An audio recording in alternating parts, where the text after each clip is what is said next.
Middle school, first period. A delicate awkwardness creeps across the sterilized classroom as she raises her hand and asks to use the bathroom.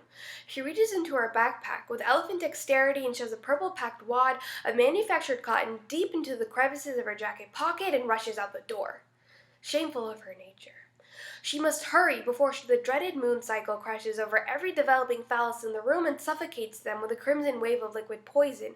We must save our unsuspecting boys from her werewolf rage and a ravenous hunt for sucrose and salt.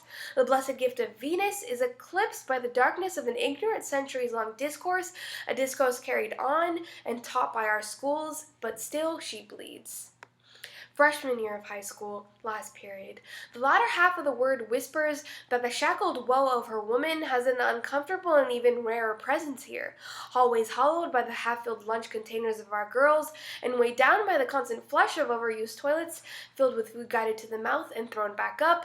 Meanwhile, physics classrooms, overpowered by the booming laughs of the chosen sex, not taught as they bask in their self-made mightiness, that an equal might falls with the brains of the other half, who by the lousy luck of the hand have been oh so graciously bestowed the shorter end of the stick.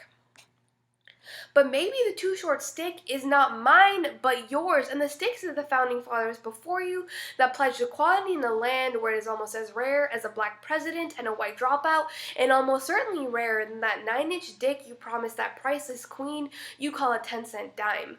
I am not sorry, and I do not apologize for my womanhood, so please do not excuse me as I scoff at your 2 inches too short, too soft bigotry of low expectations that valiantly struggles to spew your pasty white cum of false preconceived gender roles upon her.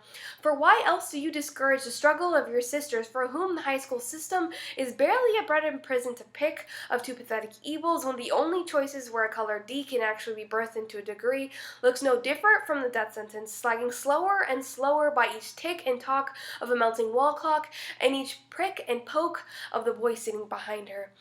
As if oppressive schools and young motherhood are good choices for our daughters, but still she bleeds.